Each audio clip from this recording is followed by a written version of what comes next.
नमस्ते मित्रों, जय श्री राम, जय रेवत।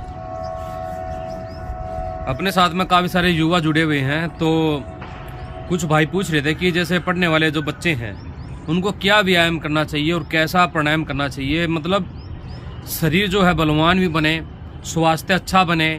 सबसे महत्वपूर्ण बात है कि वो जो पढ़ते समय उनके अंदर आलस ना आए, नींद ना आए। क्योंकि आपने देखा होगा यदि आप अत्यधिक व्यायाम करते हैं, दंड बैठक बहुत ज़्यादा लगाते हैं तो शरीर में थकान रहती है, दर्द सा रहता है और कुछ दिनों के बाद में दर्द तो खैर खत्म हो जाता है, लेकिन एक थकान सी रहती है, आलस सा बना रहेगा। दिखती सी बात है, जब अपने शरीर को अच्छी प्रकार से तोड़ लेंगे तो भाई उसको विश्राम भी चाहिएगा। ठीक है, तो ये सिद्ध करता है कि जो पढ़ने वाले बच्चे हैं उनके लिए अत्यधिक मात्रा में दंड बैठक ठीक नहीं है, क्योंकि उसके बाद में उनको भोजन सही चाहिए। भोजन सही लेने के बाद में भाई नींद आती है फिर सोया जाता है। पहलवानों को देखना, बढ़िया दंड बैठक लगाते हैं, खूब दबा के दंड बैठक लगाते हैं, भोजन करते हैं और सोते भी बढ़िया है वो, ठीक है ना। और जो पढ़ने वाले बच्चे हैं वो ये सब कुछ नहीं कर सकते। लेकिन मैं आपको जो बताने वाला हूँ, जो समझाने वाला हूँ, यदि आप ये समझ गए तो मेरा आपसे वादा है कि आपका जो है फेफड़ों की क्षमता बढ़ेगी, आपकी एकाग्रता बनेगी और आपके शरीर में बल बनेगा। बल का मतलब ताकत बनेगी, कोई कमजोरी नहीं रहेगी। अब देखिए यहाँ पर जो है ब्रह्मचारी राममूर्ति जी जो विधि है, व्यायाम की जो विधि है, उसी को मैं आपको समझाने का प्रयास करूंगा और एकाग्रता के लिए भी प्राणायाम आदि के बारे में बहुत कुछ आपको बताऊंगा। तो उसको ध्यान से समझना, आपके भविष्य के लिए है, आपके स्वास्थ्य के लिए, आपका पूरा जीवन बदलने के लिए है। तो उसको ढंग से देखना। बार बार मैं ढंग से देखना इसलिए कह रहा हूँ कि काफी सारे व्यक्ति ढंग से देखते नहीं है, काट काट के देखते हैं, अभी थोड़ा सा देखते हैं और निकल लेते हैं। फिर बाद में मुझसे कमेंट पूछते हैं ये कैसे होगा, वो कैसे होगा, जबकि मैं हर एक बात बता चुका होता हूँ। देखिए आपको जो है सबसे पहले क्या करना है, आपको सबसे पहले सूक्ष्म व्यायाम करने हैं। ठीक है, सूक्ष्म व्यायाम कैसे करने हैं, गर्दनें करने, ऊपर नीचे दाएं बाएं, कंधे वंदे हिलाकर, वो आप सभी जानते ही होंगे।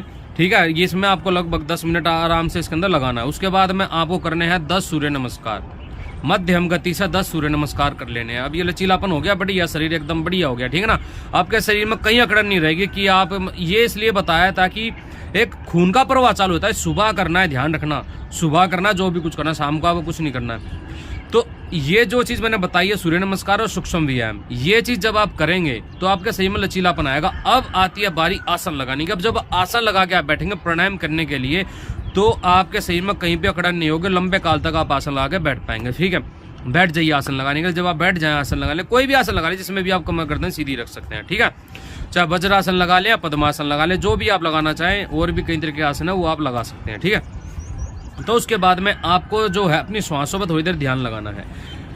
ठीक है, जो श्वास आ रही है जा रही है, यहाँ पर नाक के दोनों छिद्रों पर आप जो है पूरी एकाग्रता अपनी बना लेना। श्वास आ रही है जा रही है, आ रही है जा रही है, सो पूरी अपनी एकाग्रता जो है आप बना कर रखना, थोड़ी देर बना कर रखना, 5-10 मिनट के आसपास अंदाजे से। उसके बाद में जब एकाग्रता सही बनने लगे तो इसमें ये देख लेना आपकी श्वास ना ठीक प्रकार से चलने लगेगी, थोड़ी थोड़ी सूक्ष्म होने लग जाएगी। उसके बाद में आपको जो है गहरी श्वास छोड़ने, लंबी गहरी श्वास लेने छोड़ने की क्रिया करनी है और ये आपको करनी है लगभग 10 मिनट के आसपास करनी है। और वो समय कैसे पता चलेगा, वो पता चलेगा आपको उंगलियों से। 12-12 है ना, 12। जैसे कि आपने लंबी गहरी श्वास ली, पहले पेट में गई, छाती में गई, बाहर निकल गई। ठीक है, एक बार हो गया हमारा। इसी प्रकार ये 12 सेट करने हैं, 12-12 के 12 सेट आपको जो है कर लेने हैं। फिर बताता हूँ गहरी सांस कैसे करनी है। लंबी गहरी सांस ली, पेट से हमने सांस लेनी है। ठीक है, पेट से सांस ली, छाती फूली और हमने बाहर सारी सांस को निकाल दिया। जब सांस भीतर गई, हमने धारणा बनाई कि हमारे शरीर के अंदर जो है बलदायक वायु, प्राणवायु प्रवेश कर रही है। जब बाहर जाती है नाक से होते हुए तो हमें धारणा बनाने की मस्तिष्क से होते हुए निकलकर बाहर सारी गंदगी बाहर चली गई है। ऐसा आपको 24 बार करना है और या फिर 36 बार कर लीजिए, जैसा आपका मन करे उतनी बार आप कर सकते हैं। बढ़ा के इसको आप पूरा 12-12 के 12 ही सेट कर सकते हैं। 1 घंटे के आसपास इसको आप कर सकते हैं चाहे तो, वो आपके समय के ऊपर निर्भर करता है। ठीक है, तो 12-12 के हमने 24 सेट करे। ये इसको करने के बाद में अब आपको करना है बाह्य प्राणायाम। ठीक है, बाह्य प्राणायाम कैसे करना है, वो आपको ऐसे करना है। बिल्कुल इसमें कोई आपको बंद नहीं लगाना है। यहाँ मैं आपको बंद के लिए नहीं बोल रहा हूँ बिल्कुल भी। ठीक है, ध्यान रहे, बंद आपको किसी प्रकार का नहीं लगाना है। आसन पर आप बैठे हैं, पहले आपने श्वास ली। ठीक है, मतलब झटके दे के नहीं, एक बारी में। देखिए फिर से देख लीजिए एक बार। हमने श्वास ली, पेट में गई, पहले श्वास में बताता हूँ, पेट में गई श्वास, छाती में भी गई। और अब ध्यान रहे जब आप छाती की तरफ श्वास को लेकर जा रहे हैं तो जो पेट है वो पिचकेगा नहीं, ठीक है। या फिर आप पेट से श्वास लेके पेट को ही बिना छाती में ले जाए भी पेट से ही श्वास को बाहर निकाल सकते हैं। या फिर आप पेट में लेके गए तो छाती में गई और फिर कैसे पेट अंदर भिजते हुए बिल्कुल सांस, फिर देख लीजिए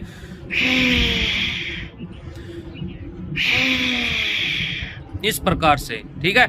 ऐसे ही एकदम एक लय के साथ में पेट भिजते हुए एकदम एक लय के साथ में श्वास बाहर निकालनी है। महत्वपूर्ण इसमें ये है, चाहे तो आप पेट में भर के निकाल लीजिए, आप पेट में भर के छाती में ले जाके फिर आप पूरा निकाल दीजिए, दोनों ही सही है। ये दोनों प्रकार से आप कर सकते हैं, इसमें बिल्कुल भी कोई हानि नहीं है, ठीक है। मैं इन तरीकों से करता हूँ, वही आपको तरीका बता रहा हूँ, कोई हानि नहीं है। और आप हानि कब होती है, हानि क्या होगी, हानि जब आप अति कर जाएंगे तो आपके शरीर में गर्मी बननी या कुछ ये चीज होगी, वो भोजन का ही बता दूंगा मैं आपको। बाह्य प्राणायाम आपको शुरुआत में कितना करना है, 3 करने हैं। कितने दिन तक करने हैं 3? ये आपको लगभग 15-20 दिन तक या 1 महीने तक आप 3 ही करना, ठीक है। और जब 3 आपके हो जाएं 1 महीने बाद, 1 महीने बाद आप 3 और बढ़ा देना, ठीक है। अब आपको क्या करना, जब आपके 3 हो जाएं पूरे, जैसे कि आपने 3 प्राणायाम कर लिया भाई, उसके बाद में लगातार 3 करने हैं, ठीक है। जैसे कि श्वास को रोके रखा, जितनी देर आराम से रुके उतनी देर श्वास रोक ली, फिर हमने श्वास ले ली पूरी,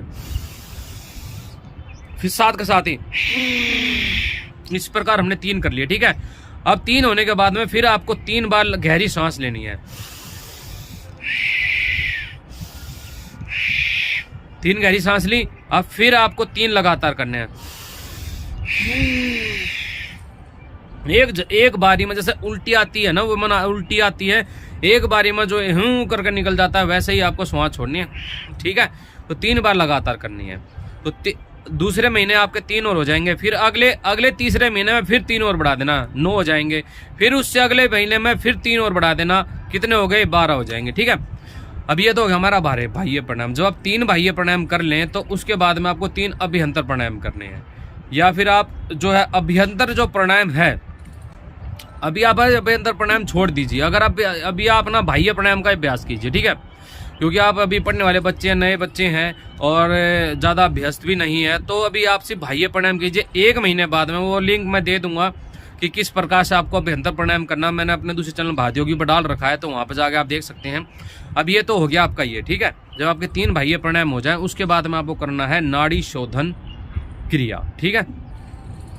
यहाँ पे हमने अंगूठा लगा लिया सीधी नाक पर, उल्टी नाक से धीरे धीरे धीरे धीरे धीरे धीरे श्वास ले लिए। एक बात ध्यान रखना, जब आप ये सारी क्रियाएं कर लोगे, गहरी श्वास भी आपने कर ली, सांसों पे ध्यान भी आपने कुछ देर लगा लिया और बाह्य प्राणायाम भी कर लिया, तो आप देखोगे आपके शरीर के अंदर प्राण वायु काफी अच्छी प्रकार से भर गई है, खून में प्राण वायु भर चुकी है। अब आप जब करेंगे नाड़ी शोधन, बिल्कुल धीरे धीरे धीरे धीरे धीरे धीरे धीरे श्वास आ रही है, धीरे धीरे धीरे बाहर आ रही है, ठीक है। अभी देखिए सेट कैसे है, इससे हमने श्वास ली, उल्टी से रोक लिया, फिर सीधी से हमने छोड़ी, ठीक है। फिर वापस सीधी से ली हमने, धीरे धीरे धीरे धीरे, फिर हमने सीधे से छोड़ दी, ये हमारा गया 1, ठीक है। फिर हमने दूसरी बार ली, उल्टे से धीरे धीरे धीरे धीरे, फिर सीधे छोड़ दी, फिर सीधे से ली, फिर उल्टे छोड़ दी, ये हो गए हमारे 2 क्रिया होगी, ठीक है। ऐसी ऐसी आपको 12-12 की 2 मतलब 24 क्रियाएं ये आपको जो है करनी है ये, ठीक है, धीरे धीरे धीरे धीरे। उसके बाद में आपको 12 बार जो करना है वो पूरी एकाग्रता इस उल्टी नाक पे लगा के रखनी है। श्वास आप ले रहे हैं, बेशक दूसरी से भी जाए, लेकिन एकाग्रता आपको यहाँ पर स्पष्ट जो है हवा, सांस, वायु प्रवेश करते हुए महसूस होनी चाहिए कि हाँ पूरी एकाग्रता कि मैं सिर्फ इसी से श्वास ले रहा हूँ, ऐसी मन में धारणा बनाते हुए भीतर ले गए। अब छोड़ते हुए इस नाक से छोड़िए, मतलब कि नाड़ी शोधन को आपको विचार के माध्यम से पूरी एकाग्रता जहाँ कर रहे हैं वहां से करते हुए करना है। इसके आपको 12 सेट करने हैं, 12 के फिर आप चाहे आगे समय के अनुसार अपना जितना ज़्यादा बढ़ा सकते हैं। दूसरी बात, जब आपका अच्छी प्रकार से होने लगे तो उसके बाद में आप इसके साथ में ओम का जो है जाप जोड़ दीजिए। जब आपकी सारी क्रियाएं हो जाएं, शांति से बैठे रहिए, ओम का जाप करते रहिए, मनी मन। यहाँ पर ध्यान लगा के रखें, क्योंकि अभी तक आपने यहाँ पे क्रिया करी है तो यहाँ पे आपकी धारणा बहुत अच्छी तरीके से बन जाएगी। तो यहाँ पे आप जो है अपना नाक पर, यहाँ पर ऊपर वाले पे लगा लीजिए, नाक के छेदों में लगा लीजिए, श्वास लेते हुए यहाँ पर ओम का जाप करते रहिए, ओम ओम ओम ओम बोलते रहिए, ठीक है। और इस प्रकार से आप जो ये कर सकते हैं। फिर इसके बाद में आप जो है अच्छी प्रकार से हो जाएगा, आपका ध्यान व्यान करने के बाद में शरीर को भी विश्राम मिल जाएगा, एकदम बढ़िया हो जाएगा। फिर उसके बाद में आपको जो है दंड बैठक लगानी है। आप साधारण जो दंड है, साधारण दंड जिसको बोलते हैं, उसका भी मैं लिंक दे दूंगा नीचे कमेंट बॉक्स में। वो आपको धीमी गति से लगानी है, प्रत्येक श्वास के साथ में एक दंड लगानी है, ठीक है। और उस एक दंड को लगाने में आपको 10 सेकंड तो लगानी है। एक दंड को लगाने में 10 से 20 सेकंड आप एक दंड में लगाना। ऐसी आप 20 दंड आराम से लगा लेना। फिर इसी प्रकार से आप जो है श्वास रोककर अच्छी प्रकार से छाती में, फिर उसके बाद में आप जो है 10 के आसपास बैठक लगा लेना। जैसे जैसे आपका समय कुंभ का बढ़ता जाए उतनी आप दंड कम करते जाना थोड़ी थोड़ी, ठीक है।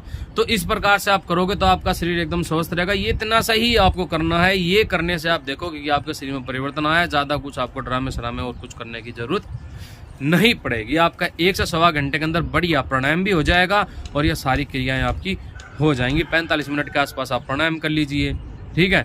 बाकी आधा घंटा अपना ये दंड बैठक आदि में लगा लीजिए 20 मिनट के आसपास, और फिर 10 मिनट आप शवासन कर लीजिए। शवासन में भी आप ध्यान करते रहिए। तो ये आप कीजिए, और मैं एक वीडियो दूंगा नीचे, उसको आप देखना। 1 घंटे का व्यायाम मैंने करके दिखाया कि किस प्रकार से आप कुंभ की विधि से कर सकते हैं। उसमें मैंने शुरू से लेकर सब कुछ बता रखा है, सूक्ष्म व्यायाम वगैरह, ध्यान वगैरह, प्राणायाम वगैरह सब कुछ बता रखा है, क्या करना है वो आप कर लीजिए। हाँ, थोड़ी सी हो सकता है मेरी पुरानी वीडियो प्राणायाम में थोड़ी सी भिन्नता आपको कहीं मिले कहीं पे, लेकिन जो विधि अब मैंने बताई है अभी बढ़िया है और वो भी सही है, ठीक है ना। थोड़ा थोड़ा अलग अलग अंतर हो सकता है, क्योंकि श्वास की जो क्रियाएं हैं ना, उनको हम अलग अलग जगह पर शरीर के अलग अलग स्थानों पर ठहराने का प्रयास करते हैं, ठीक है। तो ऐसे आप कीजिए, आपको लाभ होगा, निश्चित रूप से आपको लाभ होगा। और एक चीज़ और बताना चाहूँगा, जैसे कि आपका मान लीजिए पेपरों का समय चल रहा है, तो उस समय आप जो है रात को जल्दी सो जाइए, 8 साढ़े 8 बजे के आस सो जाइए। सुबह आप 2:30 बजे के आसपास उठ जाइए। उठने के बाद में जैसे ही आप उठें तो अपना परमात्मा का ध्यान शुरू कर दीजिए। 15-20 मिनट के लिए ओम का जाप करते रहें। उसके बाद में आप जो है अपना मुंह वगैरह धो लें, पानी वानी पी लें, और शौच आदि से निर्वृत्त होने के बाद में फिर अपना जो है पढ़ाई में लग जाएं। फिर अपना 2 घंटे 2.5 घंटे जो पढ़ना है पढ़ें, कुछ देर अपना फिर प्राणायाम करें, और फिर बाद में अपना नहाए धोएं या फिर स्कूल जाएं, पढ़ें, जो करना वो करें, ठीक है ना। तो ऐसे करना, ब्रह्म मुहूर्त में उठ कर पढ़ना। ये मत करना आज के जैसे कि आजकल बच्चे करते हैं, तनाव में मरे रहते हैं, शरीर भी उनका खत्म हो जाता है, सब कुछ खत्म हो जाता है कि भाई रात को देर तक जागेंगे, देर तक पढ़ेंगे, सुबह फिर देर तक सोएंगे। नहीं, नींद पूरी लेनी है, बढ़िया लेनी है, और पढ़ना भी अच्छी प्रकार से है। शरीर भी बहुत ज़रूरी है, पढ़ाई भी बहुत ज़रूरी है, दोनों चीज़ ज़रूरी है। और एक चीज़, पास हो जाओ, फेल हो जाओ, कुछ हो जाओ, परमात्मा को समर्पित कर दिया करो कि ईश्वर हमने आपको समर्पित किया। ना तो मैं फेल होने से दुखी होऊंगा, ना ही मैं पास होने से प्रसन्न होऊंगा। मैं सिर्फ अपना कार्य में ध्यान दूंगा। अपना जो कार्य करना है मुझे, उसको मैं पूरी उन्नति के साथ में, पूरी एकदम लगनता के साथ में करूंगा। मुझे पास फेल होने से कोई अंतर नहीं पड़ता। मुझे सिर्फ आगे बढ़ते रहना है, कर्म करना है, फल की इच्छा नहीं करनी है। तनाव में नहीं रहोगे। और अपने दिमाग को हर प्रकार से जो है सेट करके रखा करो कि पहले से ये बना के रखा करो, भाई कुछ भी हो सकता है। कभी कोई व्यक्ति किसी चीज़ में खेलता है तो जीत भी सकता, हार भी सकता। हार गए कोई दिक्कत नहीं, अपना प्रयास हम करते रहेंगे, ठीक है ना। बस मस्त रहा करो, मन पर कोई अंतर नहीं। बाद में ध्यान और प्राणायाम सब कुछ करोगे तो आपको कोई असर वैसे भी नहीं पड़ने वाला, ठीक है। तो ठीक है जी, नमस्ते, जय श्री राम।